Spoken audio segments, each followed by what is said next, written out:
before we dive into our draft board, you dropped your first mock draft of the season today.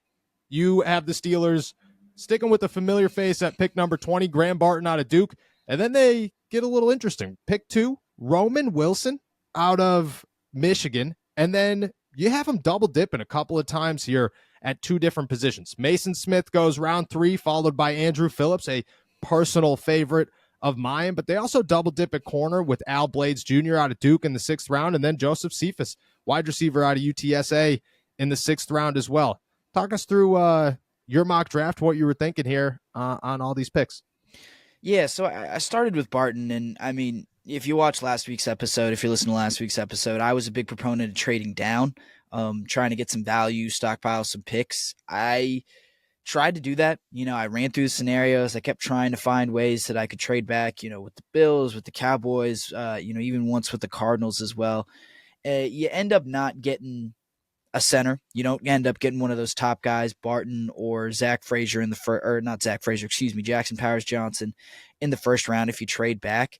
And, that just leaves you some real limited options. Then you got to you got to hope that Zach Frazier falls to you, and that seems less likely by the day. And then you're left with like a Cedric Van Pran or something if you're not able to nab Frazier. So I thought it's too much of a headache and too much of a risk to finish this draft without a center. So that's why I went Barton in the first round. You got to lock it up as soon as possible.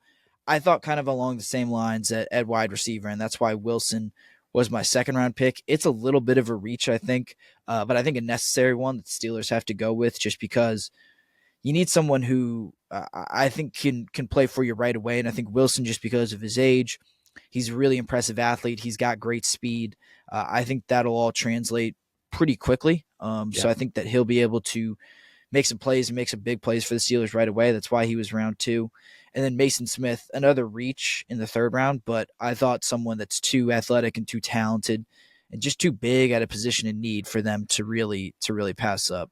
Yeah. I like all 3 of those picks. Roman Wilson's a dude that I think at the beginning of this was so high on everybody's radar, kind of fell off. I like that you stuck around with the guy that's familiar. I think that in all of this, over months of talking about the same guys, people try to get creative and kind of, hey, you got to change this. Well, we've talked about this for too long. Let's go in a different direction here. And in that, I think the guys that make the most sense on day one kind of get lost. And I like that you stuck with, look, at Roman Wilson was a dude that Mike Tomlin loved at the Senior Bowl, right? That they spent time scouting at the Pro Day, and he's just a guy that makes a lot of sense for the Pittsburgh Steelers. I like that. And then I like that you go, I mean, I don't think it's a reach for Mason Smith in round 3. I think that if he's there, he's going to turn out to be much more than his draft stock says. I believe Mason Smith is a dude that could be in the NFL for a long time and make a lot of noise. And then I love your 2nd, 3rd round pick in Andrew Phillips. Graham Barton is obviously the name to watch right now. And I think me and you have kind of come to the conclusion that if you had to put your money on it today, he's right. The Steelers' 1st round pick. Right. I feel like he is the right combination of definitely going to be there. I can't see anyone really reaching for him beyond before pick 20. And then, it's also he's good enough. Like, he's at a position of need, and he's probably the best prospect at that position of need. I think you can argue between him and Powers Johnson, but I think the way that reports and rumors have been kind of going, it seems like Barton is kind of the favored one among the Steelers, at least, in terms of who they sent to certain pro days, who they had in for visits and things like that, who they talked to at the combine. I feel like Barton is just the one that they like a lot more of those top 2 centers. So that's why I think he ends up being the guy that they take at that position. And I mean, if Barton's not there, I'd be pretty confident saying it's one of those top 2 centers. It's either him or Powers Johnson. I don't think they're going away from offensive line and specifically the center position at pick 20.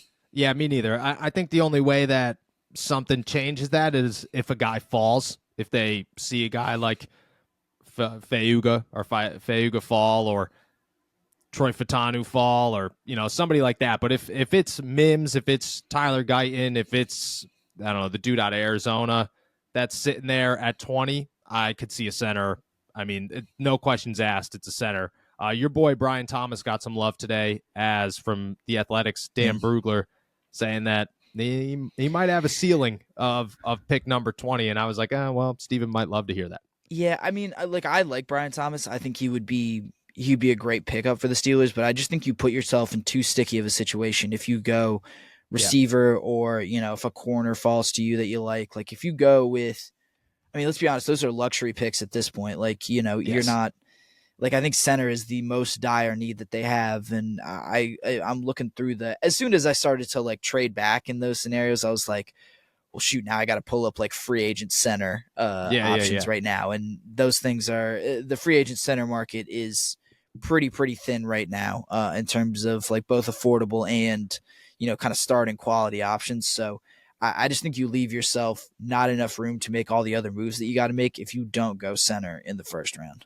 I agree. I think that you could trust Dan Moore. I think that you could test out Spencer Anderson. I think that maybe you can make a trade. I don't know. I don't know how you go about it, but I think that a center in the first round is by far the solution to the most problems with the Pittsburgh Steelers and is the easiest fix with the highest amount of ceiling. And I think it makes all the sense in the world when it comes to the Steelers' first round pick.